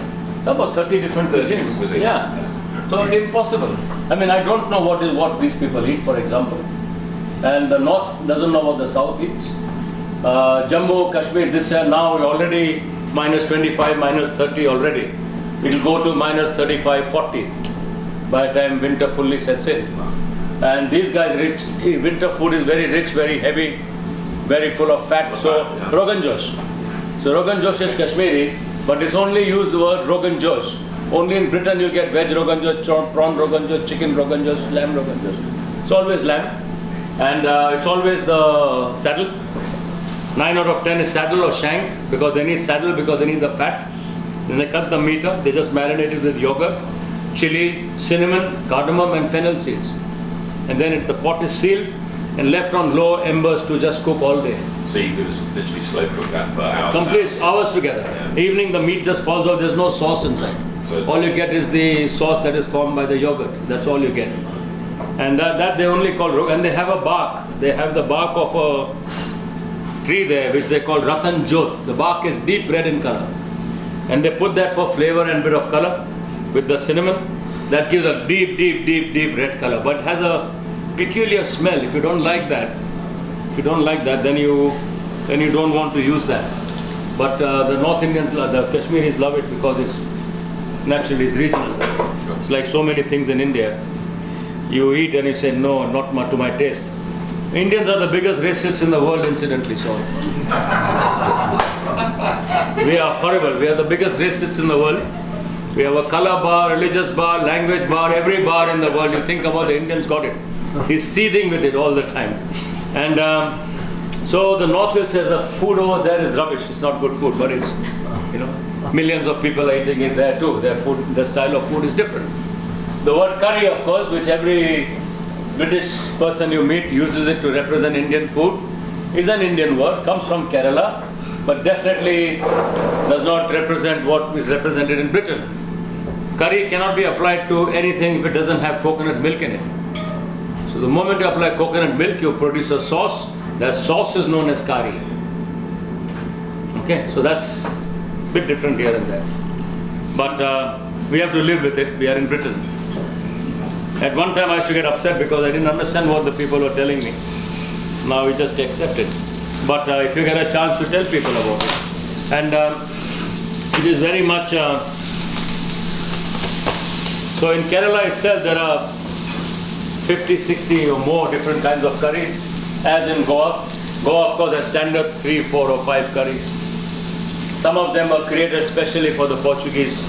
We go further up into Maharashtra, where the food has influenced Goa to a degree, and they get stronger, more pronounced, very deep, rich, dark flavors, and the use of 3 or 4 different kinds of coconut, from dried coconut to fresh coconut to coconut milk. And then again, it changes in Gujarat. So it changes in Gujarat because they are more vegetarian. Except on the coast, of course, they are fish-eating people. But lots of Gujarat is vegetarian.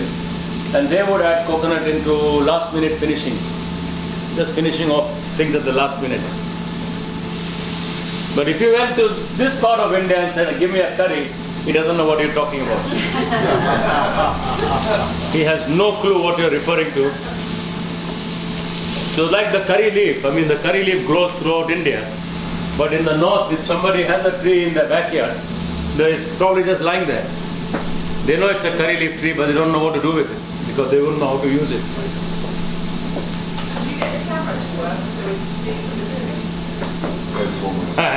We got to get an expert here, Mike. I'll go and see about. Johnny, Dekna, something's gone wrong here. Almost. Sorry. So onions have just started to get slightly discolored. Putting a bit of ginger inside. Same thing, ginger, garlic and chili form the basis of a lot of the food we cook. Do you always use green chili? We use red chili powder as well. There's a difference in the flavor between green chili and red chili powder. That is dry. Green chili has that freshness. When you're cooking something light and fresh, it's green chili. Green chili has more heat on the mouth, but not heat in the throat. Red chili has heat inside the throat, so you need to cook it well. If you don't cook it well, you start burning inside and burning underneath inside as well. Which is what is wrong about people who add just chili powder to their food, because it doesn't do any justice. And when all our macho sat Friday night men go and ask for the hottest thing on your menu, that's what they do. They just throw in extra chili powder into your food, which is very harmful. And no wonder, chili, the capsaicin in the chili reacts aggressively with alcohol. It just does not like alcohol, it reacts. And that's when they have the reaction of throwing up afterwards. Explains a lot. Pardon? They say a good ginger burns twice, coming and going. I have heard that. Was that? No, you don't want to know. I don't know. He said it loud enough for some others to hear.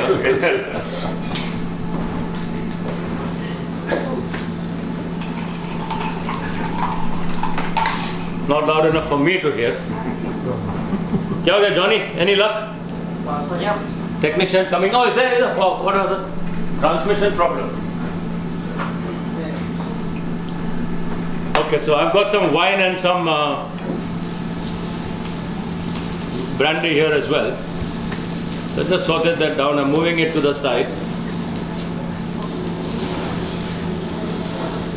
Just pour in the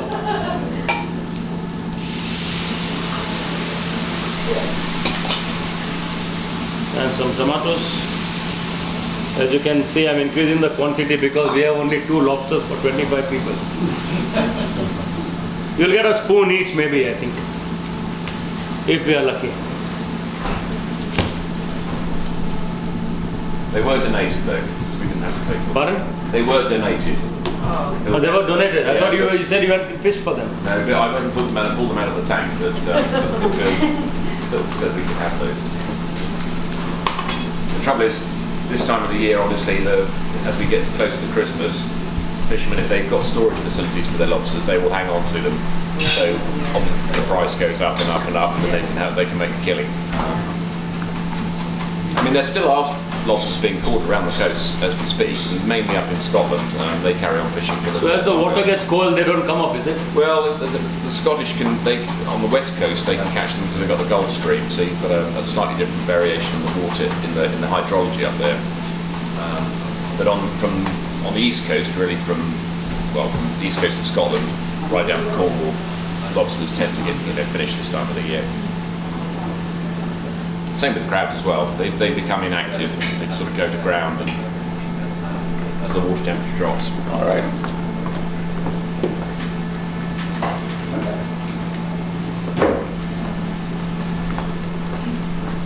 Cyrus, can I plug something into your gap down there? Is that all right? Yeah, you can take out the floor. I don't need this. No, of course not. No. Got a bit more wire if anybody else wants to use it as well. Thank you. That's it? Sorry. No, you thought you could take it all the way to your table.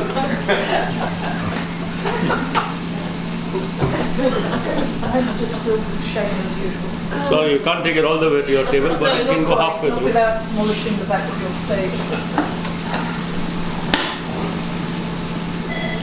I'll just let the wine disappear and then we'll add the... See what happens to the shell, no? When it's a fresh shell and you have... see the color on the shell? Yeah. You get that color when you cook it from raw. So the shell we put it inside on its own, and then I would serve it like So that. you just cook the shell and dry it out separately? Yeah. No, I stick it back into the head because they mess the head up. Yeah. What I would have done is kept the head intact like that, but turned the shell over on the head. Yeah, so you kept the head and then that would have been up the other way. Right, Yeah, and that would have been opened up fully. Yeah. So you snip all this bit off with scissors, yeah? We snip all that off, but as you can see, they made a total hash of it.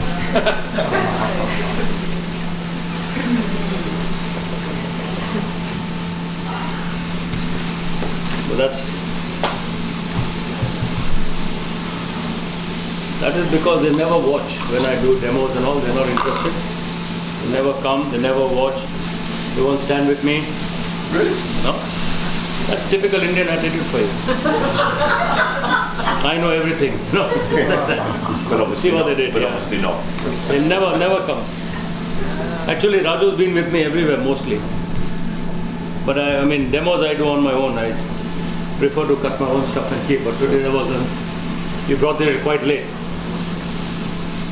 So lobster goes in.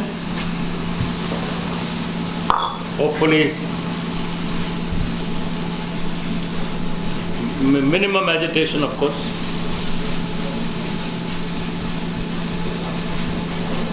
$22, $23, $24, $25, 26 pieces. There'll be one for Mike. Yeah, I'm honestly okay, I think. You just said you eat a lot of lobster, I Mike. eat a lot of lobster. Lucky you. But the best, I think, one of the best is still a thermidor. You like a thermidor best? Oh, but I make my own though. Oh, right, okay. So it's slightly different to what we Yes. call a thermidor then. No, very similar. It's got Yeah. mustard and everything in it. Yep. Just Just that I make it with raw meat. I don't make it with cooked meat. no. So Well, that makes a lot of sense, doesn't it? I think, thermidor traditionally, it's a lovely dish, don't get me wrong, but I think in a lot of places it's always a way of using up lobster or making lobster go a little further or using older lobsters. Yeah. For me, my favourite lobster of the year is one of the first ones in the spring, about May time, just as the asparagus season starting, and then, well, Linda knows this, and a few Jersey Royals or local new potatoes just with a little bit of butter and some homemade mayo and that just boiled lobster. but I think lobster is best if it's either boiled or just grilled. Yeah, or Lemon grilled, butter. Yeah, Lemon and garlic butter just. absolutely, yeah. Barbecue them.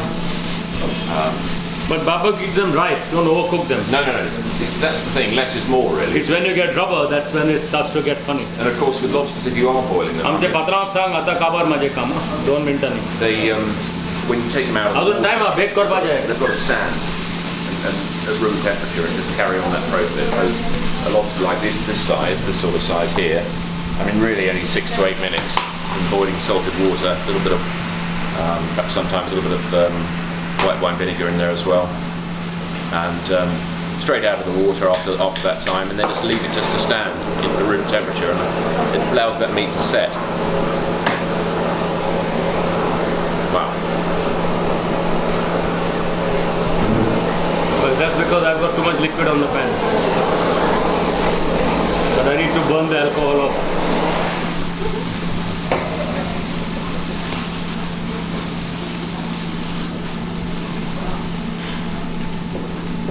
You want like this one, Mike? I hate this one. not my style at all. Is it? Not your style at all. Not your cup of tea. Like that. Smells awful.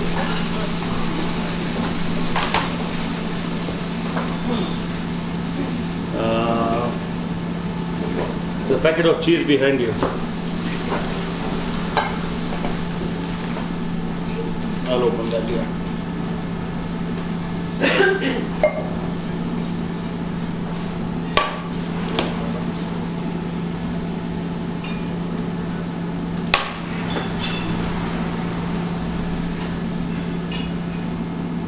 So in Goa, when we bake, they actually again either bake with fresh crumbs or semolina, and they mix it with the cheese.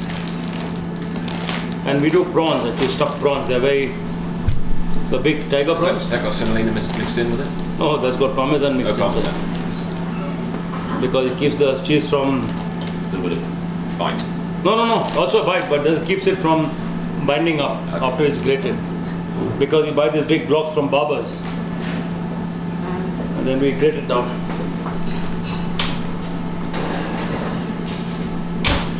There we go. So, Good. busy morning. Busy morning, yeah. Lung Fung soup. We did Lung Fung soup. We did chutney langoustines with the green chutney. The green chutney only has fresh mint, fresh coriander, ginger, garlic, lime juice, cumin seeds and sugar. Okay, that goes into the green chutney. That is then pureed in your blender, or Sylvia would like me to say use that blender. No? Not anymore? I do have one at home. I do have one. Yeah, it's quite a good machine though. No, it is. I mean, every machine I think has its pros, its cons, Yeah. and the perfect machine hasn't been invented. There isn't one. But that one is nearly as good as the Thermomix.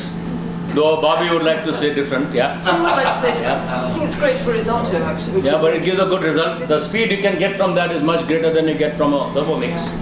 Is it? But then, yeah. Okay. You get about 3,500 RPM. That's right, it only goes Yeah. up to 140. Yeah, That one's it's a bit good, less. It's good. it's good for what it does. Very Anyway, good, yeah. so we did fried oysters, including two jumbo oysters. 2 jumbos, yeah. One was spoiled. We did langoustine. We had the utappas with the prawns, what we call a kadai sauce. The kadai sauce is the one tomato-based sauce with carom seeds in it. And I just sauteed some small shrimps in it, and we did it on top of the pancake. Okay, just to give you a flavor of how different seafood is prepared in different parts of the country. And fried oysters, lung fung soup, seafood rice. We did seafood rice. What else did you do? And the lobster. And the lobster. Lobster's gone in the oven. Wow! So we actually ended up cooking 7 different things. Not bad. That's pretty good. Not bad. Thank you very much, everybody. I'll get the lobster out. And lunch will be served in a few minutes if you're still hungry. For lunch, you're getting a seafood pie kind of a thing. So it's chopped seafood cooked in a chili cheese sauce, topped with mashed potato and baked. Okay. With that is langoustine rice. So langoustine cafreal is again a Portuguese variation of a barbecue process they learnt in East Africa, in Mozambique, where they spent a lot of time before Vasco da Gama actually found the first route to India. So on the east coast of Africa, when Cabral landed on the Cape on Christmas Day, calling it Natal. From there on, of course, he had to return back. And then Vasco da Gama eventually set up base and then moved along the coast up to Mozambique, Angola. And from there, he actually discovered India. So the discovery came through the African side. And in Mozambique and Angola, they did chickens on the barbecue, nothing but the crushed peri-peri chili, lime juice, and salt. That's it. 3 things were put. When it reached Goa, Indians like their things to be pureed, so the masala was born. In that went fresh coriander, fresh mint, green chilies, and red chilies, for some cloves, cinnamon, and peppercorn. And that is then pureed together. The langoustine is marinated in that. We'll be cooking the langoustine at roughly 300 degrees Celsius for a minute, no more. And the rice will be cooked separately and the two will blend it together. Okay. So that you're getting with,